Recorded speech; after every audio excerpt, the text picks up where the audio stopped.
Good day. So it's day 2 for electric. Last time I checked in, I had all the wires pulled through the conduit, and all I have to do today is wire up all the receptacles. I have the shed door open, and I've got that window open and that window open. Get a little breeze through here. The shed does warm up. Even though it's insulated, it does warm up, of course, just sitting here in the sun, baking all day. It will get the temperature, so I open it up, and it does cool off a little bit. But with that comes mosquitoes. Now, they don't bother me too much, and even Sylvia has said that the mosquitoes here are a lot less annoying, I guess you could say, than what we had in the Fort Lauderdale area. But that being said,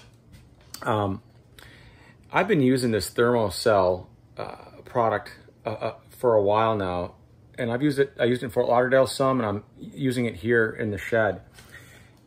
This works. It really does work as advertised. If you've never seen the product, basically what it does is it heats up a little disc or something like that, and emits a scent or something along those lines that the mosquitoes don't like. So the packaging looks similar to this, right? And it does, I mean, it does work. It really works. So what you do with this thing is it comes with these little tubes of fuel, right? So you got the little fuel, and that's got to get ignited. And then it's got, inside these little packs, it's got this little rectangle of, I guess, the repellent, right? It's heat activated repellent. So as it heats up, it must emit some odor that the mosquitoes can't stand, so they bug out. So you screw your little fuel cell down there below. You put your blue repellent square, right? You just slide it right in. Just slide it right in there. And then to turn this on, you just rotate the bottom and it clicks. Here we go. See if I can get you right there, right? So you click it into the on position, and that creates a spark, causing the fuel to flame up, small little flame, and then it heats up the blue disc, emitting some sort of odor that the mosquitoes can't stand. And it's great. It really, really works.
All right, one down.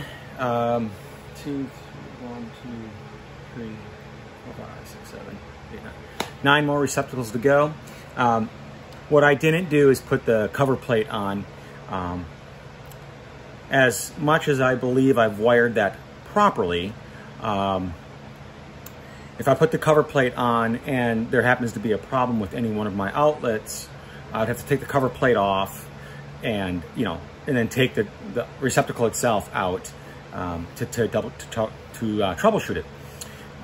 So if I don't put the plate on until I know everything is working properly, it's just one less step to back out if I need to fix something. So once I get them all the receptacles wired up and in place, I'll test them and then I'll put the cover plates on. It's just that simple. That's just how I approach it. All right, so I want to show you a technique called pigtail. Well, I don't know if it's called a technique, but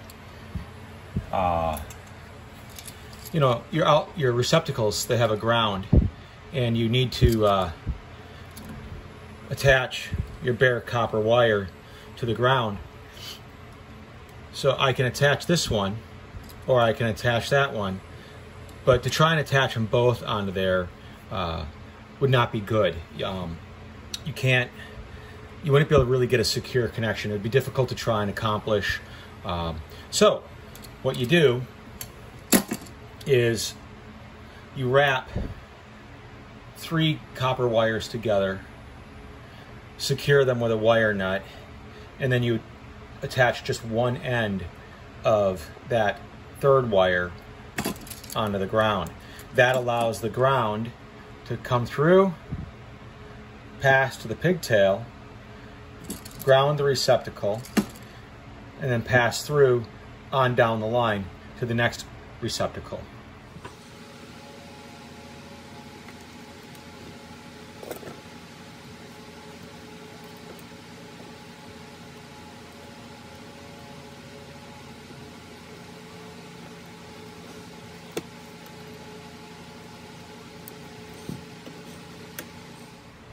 So all I've done is just really twisted nice and super tight those 3 wires together. And then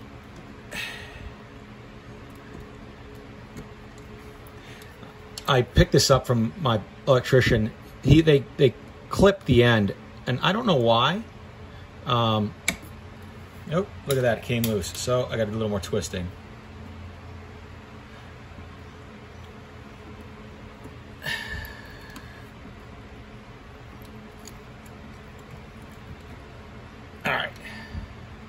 So they clip the end. I don't know if it's just so that all the wires terminate at the same length.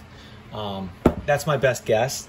I thought maybe it's because then it would help pinch the copper together and secure them in place. But that's not really what happens when you pinch the copper like that. So anyways, now that they're all twisted up together, you just get your wing nut, or your wire nut, excuse me, not a wing nut. Wire nuts have wings, but it's not a wing nut, it's a wire nut. You just get that nice and tight and snug, so now this is secured in place. And then, as you saw earlier, I just twist the ends of these like that, which allows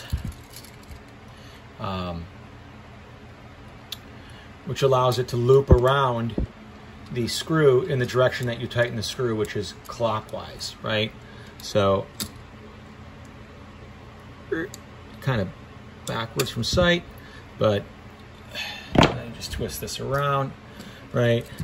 So now my pigtail this is my pigtail, right? The copper, this lead comes out, and then it twists around this way around the green screw, all right? Then my 2 whites go to the silver screws. My blacks go to the gold screws. I put the electricity's coming this way, right? So it goes the white coming this way. I put on the top, And then the black that's going out that way, I put on the top on the other side. And then the white that's going, you know, down line goes in the bottom, and the black going down line goes in the bottom. I don't know if it matters. It's just what I do to keep things like straight in my head. I just try to do it the exact same way every single time. Whether or not, you know, that makes a difference, I don't know. With GFCIs, I know that it makes a difference.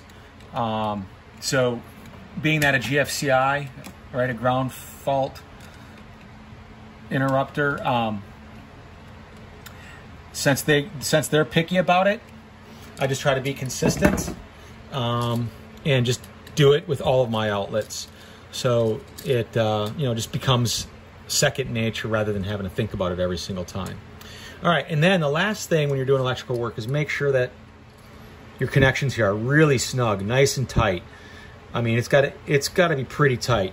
I mean, if you go too tight, you can strip them, but you're better off going too tight than not tight enough. Loose connections will cause flickering lights or flickering appliances, or just flickering, right, in general. All right, so onward.